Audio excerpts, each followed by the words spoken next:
Before we begin, if you're listening to this alone at night, you're exactly where you should be. Subscribe and turn on notifications for more true horror stories, disturbing encounters, and unexplained events uploaded every day. Now lock your doors, turn off the lights, and let's get into tonight's stories.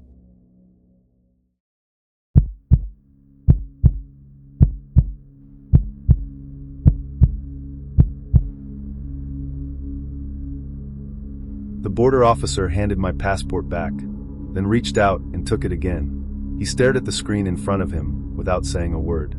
Finally, he looked at me. Pull into secondary. I wasn't worried. I'd crossed this border several times for work. My paperwork was clean. The truck was empty. There was nothing illegal in the cab.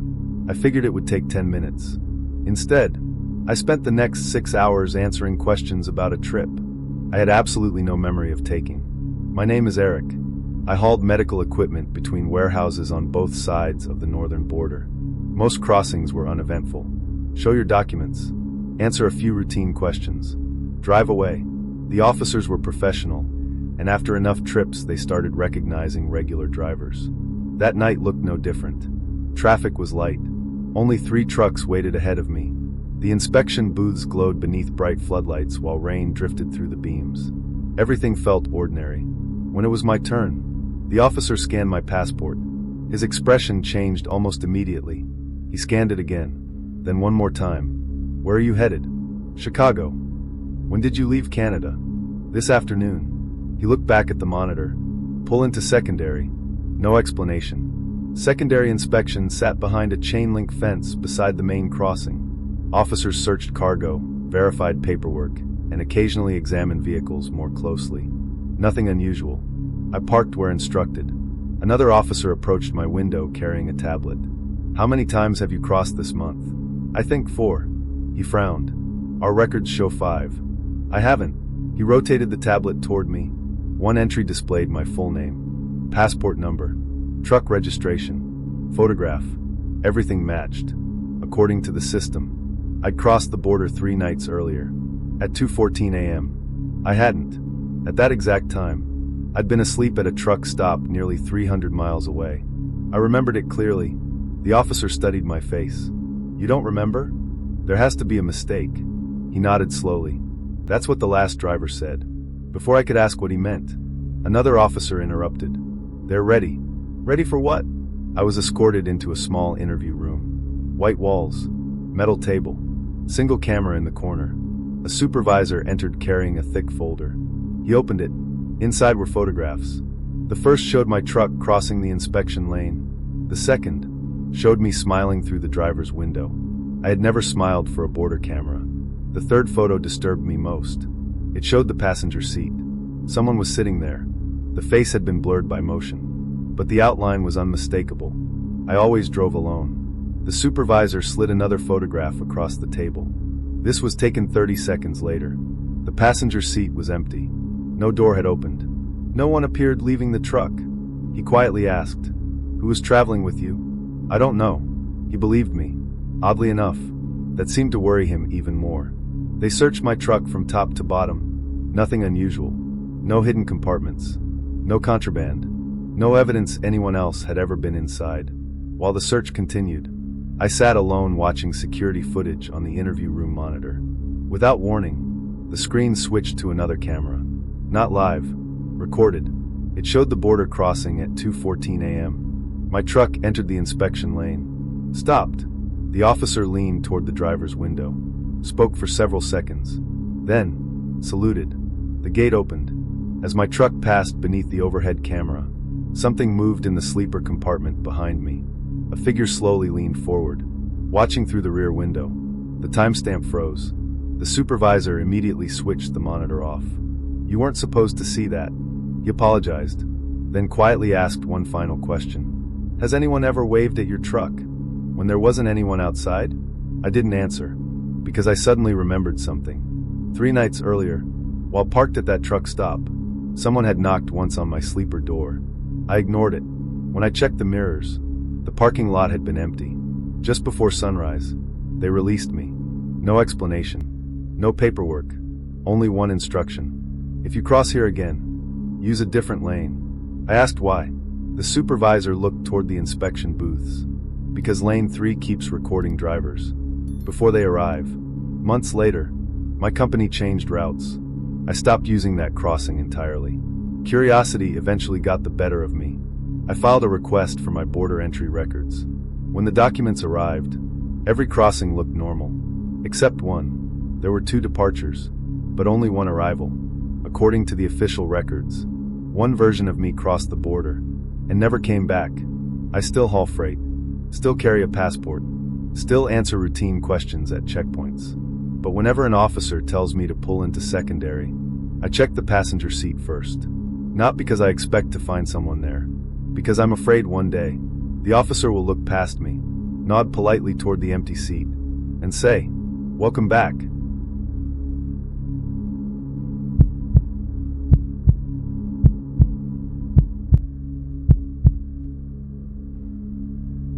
There are 6 inspection lanes.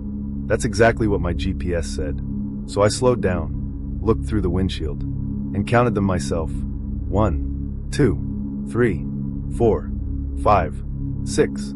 Then, a green arrow lit up over a booth that hadn't been there a second earlier. Lane 7. The customs officer standing inside, it was already waving me forward. My name is Michael. I worked as a field service technician repairing industrial refrigeration systems throughout the northern United States. A few times each month, my company sent me across the border to service warehouses and food distribution centers. I drove the same white service van every trip. Nothing fancy, just shelves full of tools and replacement parts. After enough crossings, the routine became automatic. Passport, a few questions, inspection sticker, back on the highway. I could almost answer the officers before they finished asking. That evening, a thunderstorm followed me for nearly 2 hours. Rain hammered the windshield hard enough to erase the road ahead. Traffic slowed to a crawl as vehicles approached the checkpoint. The overhead signs directed passenger cars left, commercial vehicles right. Everything looked normal, until I reached the inspection plaza. 6 booths, exactly as expected. Then, the far right floodlights flickered. A 7th inspection lane slowly illuminated. No construction barriers moved. No gate opened. It simply appeared. An officer wearing a dark rain jacket motioned me toward it. I hesitated. The SUV behind me immediately honked. Assuming the lane had recently opened, I pulled forward. The officer never smiled, never introduced himself. He only held out his hand. Passport. I gave it to him. He opened it, looked at one page, then another. Finally he frowned. "You're late." "For what?" He glanced toward the empty passenger seat. Thought he'd explain it. My stomach tightened. "I'm alone." The officer slowly looked back at me. "No." He stamped the passport. Hard. Closed it. Handed it back. "Proceed." The gate lifted. As I drove away, I glanced into the side mirror. Lane 7 was gone. Only concrete barriers occupied that side of the checkpoint. No inspection booth. No officer. Nothing. I convinced myself the rain had distorted my view. About 20 miles later, my phone regained signal. Several voicemail notifications downloaded at once. One message had no phone number, no timestamp, no recording length. I pressed play. The recording lasted only 6 seconds. My own voice whispered, "Don't use lane 7. The message ended. I replayed it. The file had vanished. The next morning, I inspected refrigeration equipment at a warehouse. During lunch, I casually mentioned the strange checkpoint to another contractor. He stopped eating. What did the officer look like? Older guy. Gray hair. Dark raincoat. The contractor quietly folded his napkin. "Did he stamp your passport?" I nodded. Without another word, he asked to see it. I handed it over. He flipped through every page. Looked confused. "There isn't a stamp." I grabbed the passport. He was right. The page was blank. Yet I clearly remembered hearing the stamp hit the paper. That evening, I crossed back into the United States. Everything proceeded normally. Different officers. Different inspection lane. No issues. Until the agent scanned my passport. His monitor beeped. He scanned it again, then looked directly at me. "When did you enter Canada?" "Yesterday." He slowly shook his head.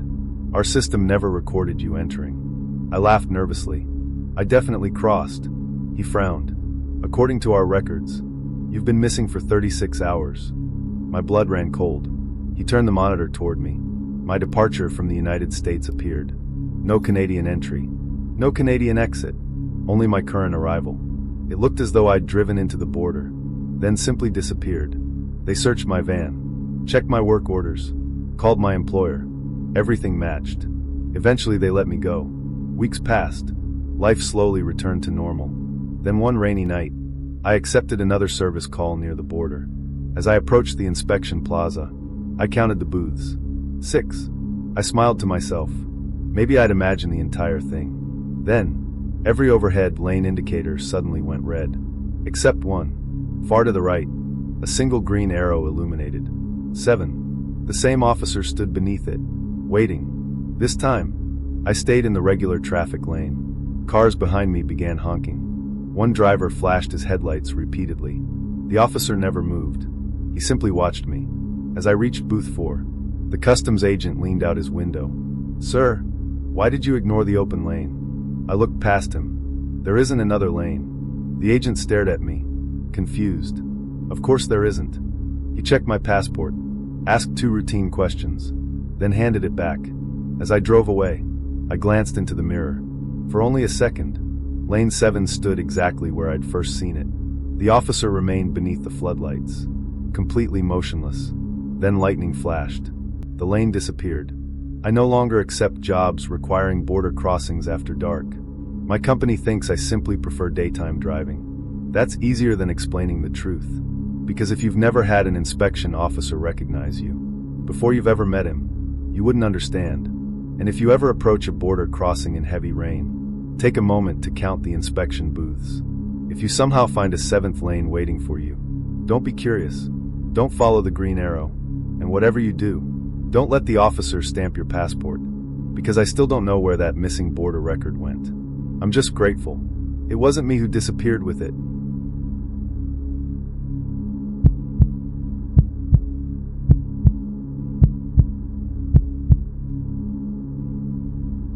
My passport wasn't expired.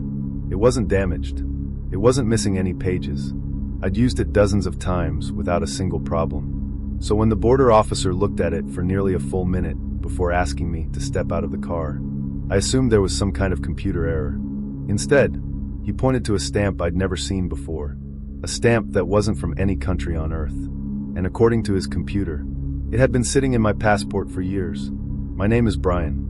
I worked as an engineering consultant, and every few weeks my job required crossing the northern border to inspect manufacturing equipment. The work itself wasn't difficult. The driving was.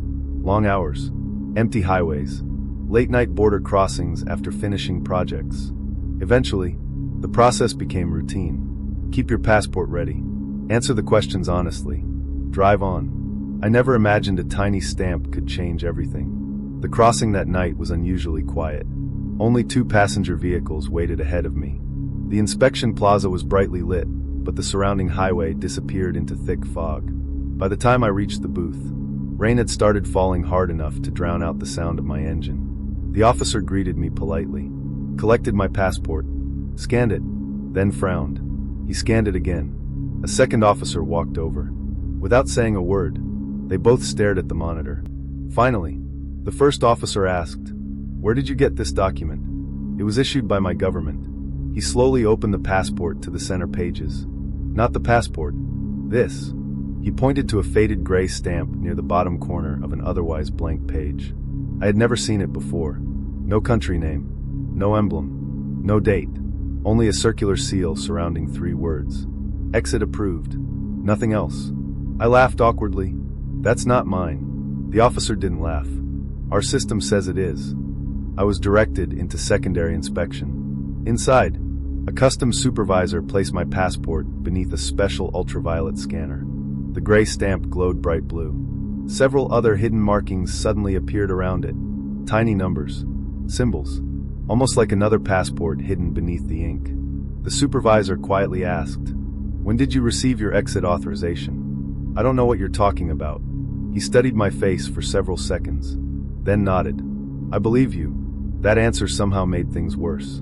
They searched my car, my luggage, even my laptop. Nothing unusual. Hours passed. Eventually, The supervisor returned carrying an older passport. Not mine. He placed it on the table beside my own. The strange gray stamp appeared in exactly the same place. Same size. Same words. Whose passport is this? I asked. He closed it. We're not allowed to tell you. Before leaving, he quietly added, You're the third person this month. I wasn't released until sunrise. No explanation. No paperwork. Only my passport. On the drive home, I couldn't stop thinking about the mysterious stamp. The more I looked at it, the less it resembled ink. It almost looked burned into the paper. That evening, I photographed every page of my passport, just in case. The next morning, the stamp had moved. Not physically. It now appeared 2 pages earlier than before. I compared the photos. There was no mistake. The paper fibers around the stamp remained untouched, as though it had always belonged on that page.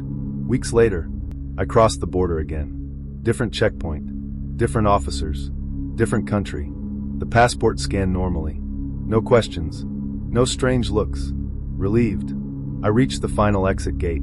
The officer there glanced at my passport, then immediately stood up. Sir, you've already exited. I'm leaving now. He slowly shook his head. Our records say you left 3 days ago. I stared at him. I wasn't even here. He turned the monitor toward me. A security photograph filled the screen. Someone sat behind the wheel of my car, wearing my jacket, my glasses, my watch. The face looked exactly like mine. Except, he was smiling. I never smile in passport photos. The timestamp showed the vehicle crossing the border long before I'd even arrived. The officer called a supervisor. By the time they returned, the photograph had disappeared from the system. Only the ordinary crossing record remained. Months passed without another incident. Eventually, I convinced myself the entire experience resulted from database corruption. Until I renewed my passport. The old passport was canceled. Hole punched. Returned to me. The new passport arrived a few weeks later. Completely clean. Brand new pages. I opened it at the kitchen table. The gray stamp was already there. Same page. Same faded ink. Same 3 words. Exit approved.